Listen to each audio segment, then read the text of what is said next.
하나님은 차별하지 않으시죠. 그런데 우리 인간은 연약해서 차별을 좀 합니다. 신분의 차별이 있고 남녀의 차별이 있고 인종의 차별이 있지요.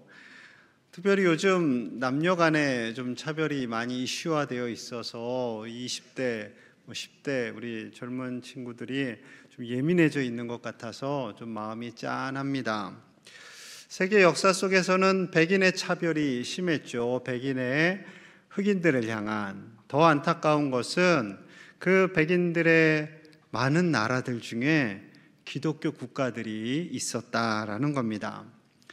콜럼버스가 아메리카 땅을 발견했어요. 그러자 유럽 사람들이 신대륙을 발견했다 하고 좋아했습니다. 그런데 물론 그들 입장에선 신대륙이었겠죠. 하지만 아메리카 땅에는 우리와 비슷한 인디언들이 있었습니다. 황인종들이 있었어요. 여러분, 일본 사람들이 우리나라 조선을 딱 발견하고 신대륙이다 그러면 기분이 좋으시겠어요? 정신 차려라. 우리나라 사람들이 살고 있는데 무슨 신대륙이냐, 이 땡땡들아, 뭐 이랬겠죠. 마찬가지입니다. 지난주에 재밌는 뉴스가 하나 나왔어요. 화면 띄워주시면 똥기저귀 놓고 가세요. 이번엔 예스 키즈존. 그렇습니다. 예스 키즈존이라고 저 간판이 강원도 한 고깃집에 세워졌다고 그래요. 어르신들은 대체 저게 무슨 뉴스거리냐라고 하시겠지만 요즘 세상이 그렇게 팍팍해졌다라는 겁니다. 가게들이 카페나 여러 음식점에서 애들이 와서 소란 피우고 또 저렇게 똥기저귀를 놓고 가니까 애기들 오지 마세요, 애기들 오지 마세요, 노 키즈존 이렇게 생겼다라는 거예요. 그럼 20년 전에 제가 우리 딸내미 안고 어느 카페에 갔더니 그때는 이제 노 키즈존이 거의 뭐 있지도 않을 때인데 애들 안 됩니다. 그러면은 애는 바깥에 놓고 애기는 바깥에 놓고 엄마 아빠는 들어가요? 그럴 수 없죠. 그때 기분이 좀 많이 나빴어요. 그러다가 어느 순간부터 노 키즈존, 노 키즈존 이렇게 하더라고요. 이렇게 된 이유는 아이들 때문에 이 사업장이 피해보기 싫다라는 거예요. 그래서 어른들만 오세요. 아이들 입장에서는, 애기들 엄마 아빠 입장에서는 차별이 되는 거죠. 여러분, 인간에게는요, 이 작은 것이라도 뭔가 우월한 게 있으면은 그것을 가지고 힘을 내고 싶어하는, 기득권을 내세우고 싶어하는 그런 마음이 있습니다. 그로 인해서 다른 사람을 차별하게 되는 거죠. 오늘 본문이 그렇게 시작됩니다. 자, 14장에서요. 바울과 바나바가 1차 선교 여행을 마무리하고 오게 됩니다. 짧게는 1년, 길게는 2년 정도 걸린 정말 험난한 전도 여행이었지요. 이 전도 여행을 다 마무리하고 왔는데 격려와 칭찬이 쏟아진 것이 아니었어요. 자, 오늘 본문 1절 봅니다. 어떤 사람들이 유대로부터 내려와서 형제들을 가르치되 너희가 모세의 법대로 할례를 받지 아니하면 능히 구원을 받지 못하리라 하니. 자, 유대에서 살고 있는 예루살렘 교회의 교인들이 안디옥 교회를 방문했어요. 그리고 그들이 마치 우리가 정통인 양 안디옥 교회 사람들을 가르치게 됩니다. 그런데 그 가르치면서 이런 말을 한 거예요. 당신들이 예수님으로만 구원받는 것이 아니라 율법을 지켜야 하는데 특별히 할례를 받아야 합니다. 그렇지 않으면 구원을 받을 수가 없어요. 이렇게 가르치는 거죠. 이거 누구의 생각이에요? 인간의 생각이죠. 하나님의 생각이 절대 아닙니다. 이 안디옥 교회 성도들이 이방인이라고 해서 유대인들이 그들의 목을 죄고 당신들은 우리 교회보다 하등한 교회임을 인정하라, 이런 식으로 차별을 하려는 거죠. 여러분, 구원은 무엇으로 가능하겠어요? 구약성경 하박국 2장 4절에 이렇게 말씀하고 있습니다. 우리 함께 볼게요. 시작. 보라, 그의 마음은 교만하여 그 속에서 정직하지 못하나 의인은 그의 믿음으로 말미암아 살리라. 아멘. 구약 성경 하박국서에 기록되어 있는 거예요. 의인은 믿음으로 말미암아 산다. 명확하게 하나님께서 말씀하고 있어요. 율법으로 할례로 산다가 아니라 오직 믿음, 오직 예수 그리스도를 믿는 그 믿음으로 사는 거죠.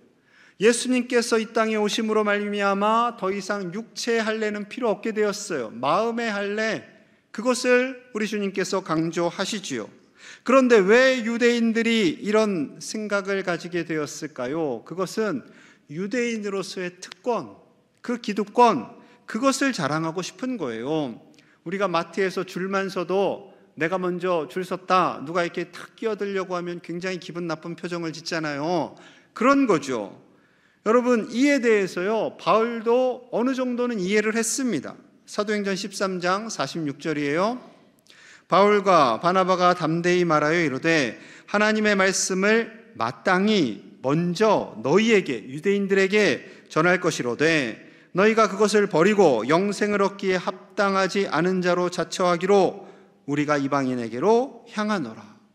바울과 바나바 역시 유대인들에게 먼저 복음을 전하는 것이 마땅하다.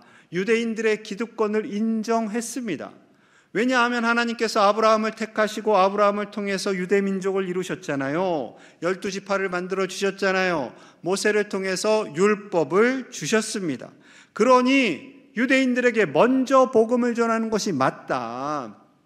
그런데 너희들이 그 복음을 발로 뻥 차버렸다. 그래서 복음을 들고 우리는 이방인들에게로 간다라고 말하고 있는 것입니다. 그런데 지금 더 어려운 난관에 봉착했어요. 지금 예수님을 믿는 유대인들이 기득권을 주장하고 있는 겁니다. 이방인들이 예수님을 믿는 것 좋은데 율법을 지켜야 해, 할례를 받아야 돼, 그렇지 않으면 구원을 받을 수가 없어, 이렇게 된 거예요. 자, 2절입니다. 이로 인해서요, 갈등이 생겨났어요. 바울 및 바나바와 그들 사이에 적지 아니한 다툼과 변론이 일어난지라 형제들이 이 문제에 대하여 바울과 바나바와 및 그 중에 몇 사람을 예루살렘에 있는 사도와 장로들에게 보내기로 작정하니라. 바울과 바나바 그리고 유대에서 온 그리스도인들과 지금 갈등, 다툼이 벌어졌습니다. 멱살 잡고 치고받고 하지는 않았겠죠. 그러나 만날 때마다 이것을 가지고 계속 논쟁하는 거예요. 다투는 거예요. 바울과 바나바는 다른 거는 양보할 수 있어요. 비본질적인 거는. 그런데 이 구원의 본질적인 것을 가지고는 절대 질 수 없는 거죠. 그래서 계속 볼 때마다 다투고 갈등하니까 여러분, 안디옥 교인들 입장에서도 얼마나 난처했겠어요. 아, 우리 때문에 우리 바울 선생님, 바나바 선생님, 저 착하신 분들이 저 사람들하고 계속 싸우는구나. 이거 우리는 어떻게 해야 될까? 또 소심한 사람은 가스라이팅 당해서 그냥 율법 지킬까요? 할례 받을까요? 뭐 이렇게 되는 거죠. 그럴 수가 없는 거예요. 절대 그럴 수가 없는 거예요. 왜냐하면 이방인들에게 이제 복음을 계속 전해야 되는데, 여러분, 이스라엘 빼고는 다 이방인들이에요. 온 세계 열방이 다 이방인들이에요. 그럼 그럴 때마다 이 문제를 가지고 계속 유대인들과 설득하고 갈등하고 싸워야 되는 거예요. 그러니 이것을 분명히 매듭을 지어야겠죠. 그래서 시작된 것이 오늘 본문 예루살렘 공의회입니다. 자, 4절 볼게요. 4절. 예루살렘에 이르러 교회와 사도와 장로들에게 영접을 받고 하나님이 자기들과 함께 계셔 행하신 모든 일을 말하매, 1차 전도 여행 동안 하나님이 함께 하셨던 모든 것을 예루살렘 교회에 가서 바울과 바나바가 전합니다. 힘들었죠. 거의 죽을 뻔했잖아요. 돌에 맞고 고난이 있었어요. 그럼에도 불구하고 구브로, 버가, 비시디 안디옥, 이고니온, 루스드라, 더베를 다니면서 많은 이방인 제자들이 세워졌음을 보고 하였습니다. 그런데 그들이 여전한 편견을 가지고 대하는 거예요. 5절입니다. 5절. 바리새파 중에 어떤 믿는 사람들이 일어나, 더 강력한 바리새인들이 일어난 거예요. 말하되 이방인에게 할례를 행하고 모세의 율법을 지키라 명하는 것이 마땅하다 하니라. 율법을 철저하게 지키는 바리새인들 중에서도 예수님을 믿는 사람들이 생겨났어요. 그런데 그 옛 습관을 버리지 못하고 더 강력하게 주장하는 거예요. 이방인들에게는 할례를 행하고 율법을 지키게 하는 것이, 그렇게 명령하는 것이 마땅합니다. 당연합니다. 그렇게 된 거예요. 여러분, 명령하래요. 이방인들에게 명령하여 지키게 하는 것이 마땅합니다. 그것은 자신들은 우위에 있고 이방인들은 아래에 있다라는 거죠. 그러니 명령하여서 지키게 합시다라고 말을 주장을 하는 겁니다. 여러분, 만약에 어떤 교회에 새 가족이 왔어요. 근데 그 교회에서 그러는 거예요. 잘 오셨습니다. 예수님 믿으면 구원 얻지요. 그런데 300년 된 우리 교회의 전통을 지키셔야 구원을 받습니다. 그럼 어떻게 되겠어요? 이분들이 혼란스러워지겠지요. 아니, 무슨 교회의 전통을 지켜야 구원을 받는다는 말인가? 말이 안 된다고 생각하시죠? 그 말이 안 되는 것을 지금 예루살렘 교회 바리새인들과 일부 유대인들이 계속해서 주장을 하는 거예요. 이 상황이 갈등으로 번지자 이번엔 베드로가 나섭니다. 자, 7절 8절입니다. 많은 변론이 있은 후에 베드로가 일어나 말하되 형제들아 너희도 알거니와 하나님이 이방인들로 내 입에서 복음의 말씀을 들어 믿게 하시려고 오래전부터 너희 가운데서 나를 택하시고 또 마음을 아시는 하나님이 우리에게서와 같이 그들에게도 성령을 주어 증언하시고, 하나님께서 베드로를 택하셨고 이방인에게 복음을 전하게 하신 것을 고백합니다. 그리고 이 말을 하는 것은 고넬료를 이야기하는 거예요. 로마 사람, 욥바에서 살고 있던 백부장 고넬료, 그에게 찾아가서 하나님의 말씀을 전할 때에 말씀을 전하는 중에 성령님이 임했어요. 세례도 베풀기 전에 성령님이 임하자 깜짝 놀라며 이들에게도 하나님께서 동일하게 성령을 부어주시는구나 깨닫고 세례를 베풀었던 거죠. 그가 그렇게 세례를 베풀고 기쁨으로 돌아봤을 때 예루살렘 교회에서는 어떤 일이 있었을까요? 자, 사도행전 11장 2절과 3절입니다. 베드로가 예루살렘에 올라갔을 때, 고넬료를 만나고 돌아갔을 때 할례자들이 비난했습니다. 왜요? 3절 이르되 내가 무할례자의 집에 들어가 함께 먹었다 하니. 세례 베푼 것은 둘째치고 야, 너 무할례자의 집에 들어가서 밥 먹었다며? 그걸로 이제 베드로 대사도에게 시비를 걸고 다투려고 한 거죠. 어떻게 하겠어요? 베드로가 그간에 있었던 일을 다시 반복합니다. 복음을 전할 때 성령님이 임했습니다. 제가 그때 세례를 베풀지 않을 수가 없어요. 성령님이 유대인들에게 뿐만 아니라 이방인에게도 성령을 부어 주십니다. 그것을 강조하였지요. 그때 유대인들이 좀 받아들이는 듯 했어요. 그런데 속마음은 안 받아들였어요. 속에 품고 있었어요. 그러자 바울과 바나바가 나타나니까 막 쏟아내는 거죠. 결국 베드로는 가장 중요한 메시지를 선포합니다. 자, 9절이에요. 우리 함께 봅니다. 시작. 믿음으로 그들의 마음을 깨끗이 하사 그들이나 우리나 차별하지 아니하셨느니라. 아멘. 믿음으로, 오직 믿음으로 유대인들이나 이방인들이나 하나님께서 그들의 마음을 받으시고 구원하시고 정결하게 하셨기에 하나님은 결코 차별하지 않으십니다 라고 선포하는 거죠. 유대인이나 이방인이나 한국 사람이나 아프리카 사람이나 배운 자나 배우지 못한 자나 많이 가진 자나 가지지 못한 자나 하나님 안에서는 다 복음 안에서 한 형제요 한 자매임을 말씀하고 있는 거죠. 이사야서 11장 6절에서 8절 말씀에 이것에 대해서 이렇게 예언하셨어요. 그때 예수님께서 이 땅에 오시고 십자가를 지시고 부활하신 그때 이리가 어린 양과 함께 살며 표범이 어린 염소와 함께 누우며 송아지와 어린 사자와 살진 짐승이 함께 있어 어린 아이에게 끌리며 암소와 곰이 함께 먹으며 그것들의 새끼가 함께 엎드리며 사자가 소처럼 풀을 먹을 것이며 젖 먹는 아이가 독사의 구멍에서 장난하며 젖된 어린아이가 독사의 굴에 손을 넣을 것이라. 동물원 가셨는데 이런 풍경 보신 분 계세요? 사자하고 육식동물 사자하고 양하고 같이 있고 이리하고 염소하고 같이 있고, 제가 가서 동물원 가봤더니 그렇게 들어가 있던데요. 여러분, 개하고 고양이만 같이 있어도 막 이슈가 되는데 이 말씀을 하신 것은 예수님께서 이 땅에 오시면 이방인과 유대인의 그 갈등이 없어지고 민족과 민족의 갈등이 없어지고 누구나 다 함께 구원 얻는 한 형제요 한 자매가 되는 그것을 말씀하시는 거죠. 그래서 어리셨을 때 이런 찬양 부르셨을 거예요. 독사굴에 어린이가 손 놓고 장난쳐도 물지 않는 그 나라가 오리라. 기쁨의 그 나라가.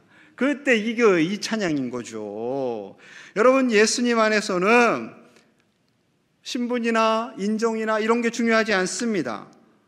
지금 예루살렘 교회에서 최고의 지식과 한 시대를 풍미했던 정말 바울과 그리고 저 시골에서 그물질하던 어부어 베드로와 함께 동등하게 교회 사역을 감당하고 있잖아요.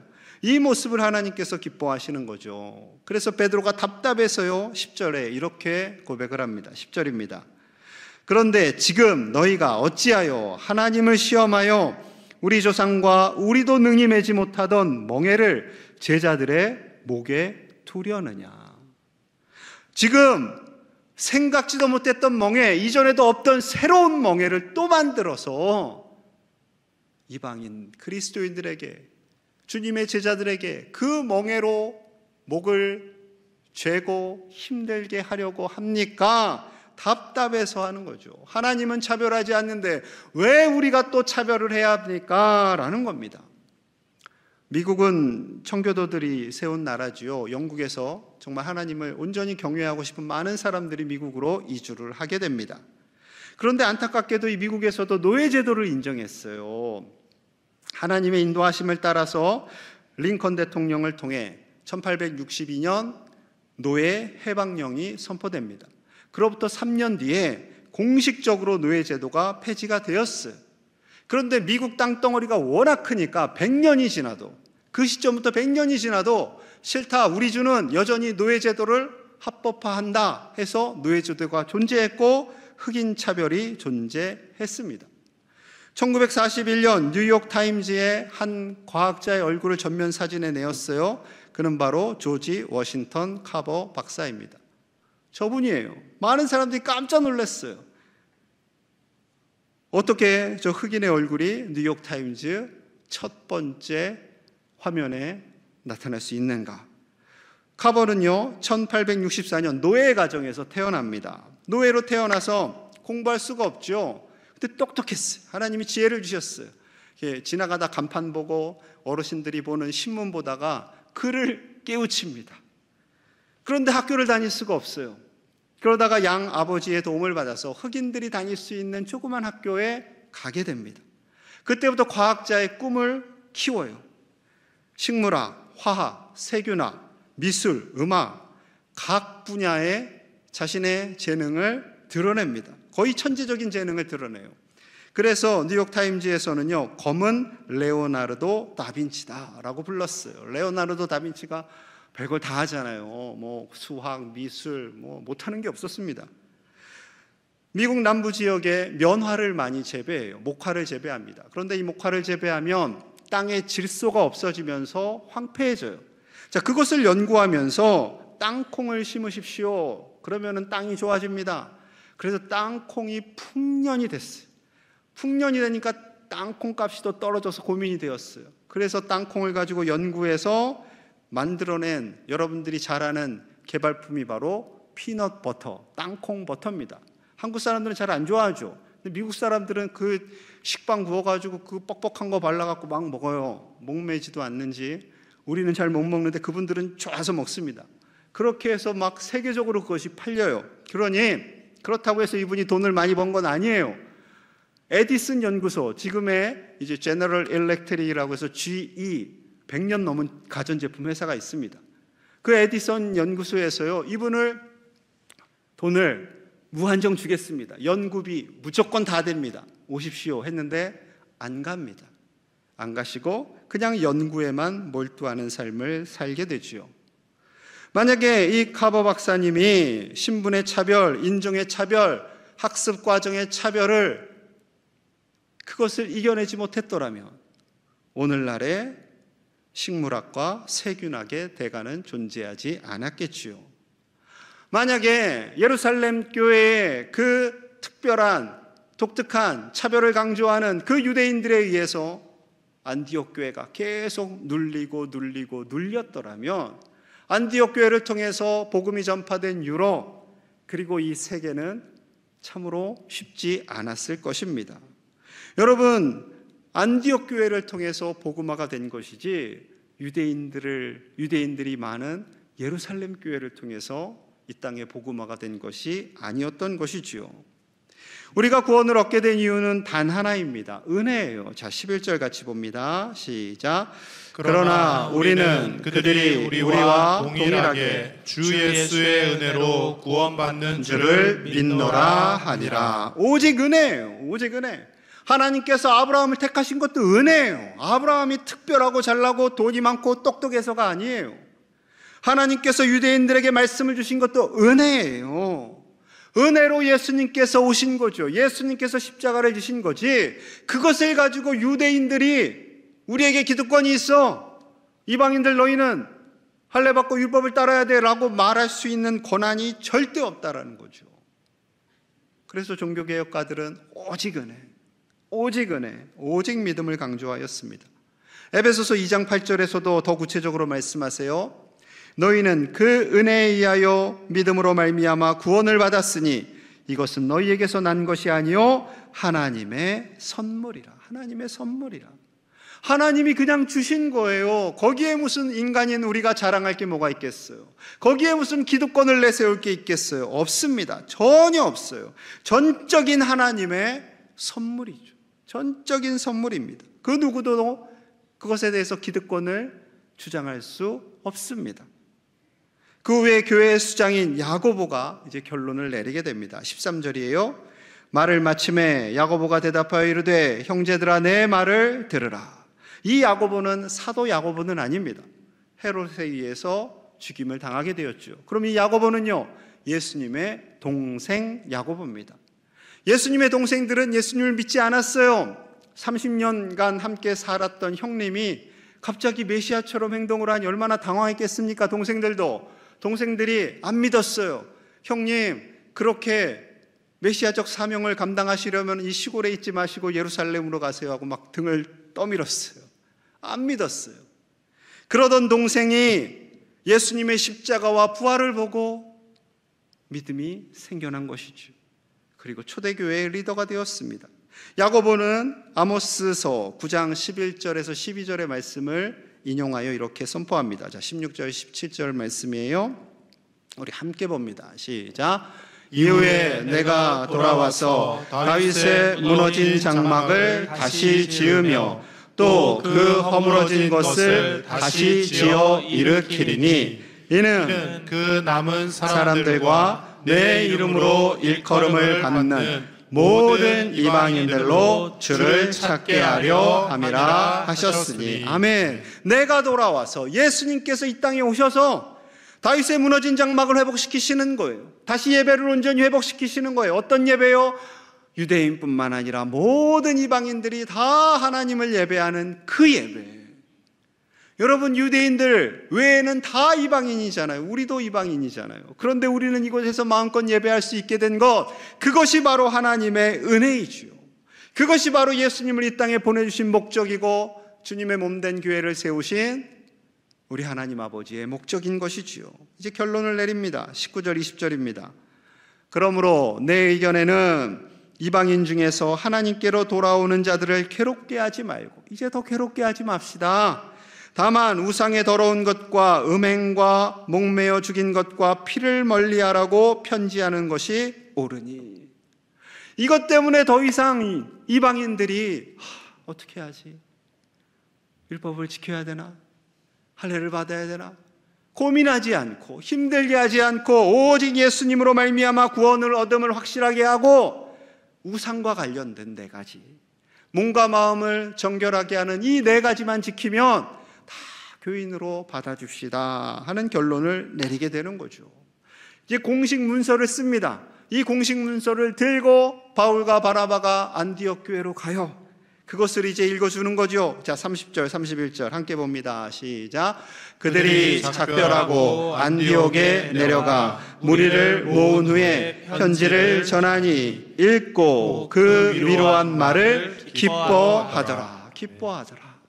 그 공식 문서를 바울과 바나바가 읽어 내려갈 때 안디옥 교회 교인들이요 너무나 기쁜 거예요. 그냥 기쁜 게 아니에요. 너무나 위로의 말이 되었던 거죠. 여러분, 모든 민족, 모든 열방 그 누구든지 하나님 안에서 예수 그리스도로 말미암아 우리는 하나님의 자녀가 되는 줄로 믿습니다. 이것이 교회의 본질이에요. 누구든지 우리 교회를 올 수 있고요, 누구든지 주님 안에서 한 자녀가 될 수 있고요, 누구든지 주님을 바라보며 예배할 수 있습니다. 그것이 우리 교회의 역할이고요, 이 지역에 교회를 세우신 하나님의 뜻인 줄로 믿습니다. 술, 담배로 더 이상 너무 정죄하지 마세요. 우리 신랑님은 여전히 술 먹어요, 여전히 담배 먹어요. 괜찮아요, 오세요. 그렇다고 또 목사님이 술, 담배를 권면하더라, 또 이런 건 아닙니다. 여러분, 오해하지 마시고 웬만하면 줄이시고 안 하시는 게 제일 좋죠. 그러나 주님을 바라보며 나아가는데 이것이 걸림돌이 될 수는 없다라는 거죠. 여러분, 우리 교회에서 누구든지 나와 하나님을 예배하며 구원 얻는 백성으로 살아가는 복된 주님의 교회, 구원의 방주가 될 수 있기를 주님의 이름으로 간절히 축복합니다. 우리 함께 마음을 모아서 기도하겠습니다. 하나님, 이 땅에 우리 교회를 세워주시니 감사합니다. 우리 교회는 누구든지 나와 하나님을 예배하고 하나님의 자녀가 되는 교회가 되게 하여 주옵소서. 누가 오든지 그를 환대하며 함께 하나님의 자녀됨을 기뻐하며 즐거워하는 작은 천국이 될 수 있도록 아버지여 축복하여 주시옵소서. 교회 학교 우리 아이들이 여름 캠프를 합니다. 저들에게 믿음을 주시고 수고하고 애쓰는 모든 종들을 축복하여 주셔서 이 아이들이 자라 우리나라와 세계 가운데 쓰임받는 하나님의 자녀들이 되게 하여 주옵소서. 수해로 인하여 고통받는 가정들이 있습니다. 아버지, 저들의 눈물을 닦아주시고 긍휼히 여기사 모든 어려움에서 속히 회복될 수 있도록 아버지여 은혜를 더하여 주시옵소서. 감사드리며 예수님 이름 받들어 간절히 기도하옵나이다. 아멘.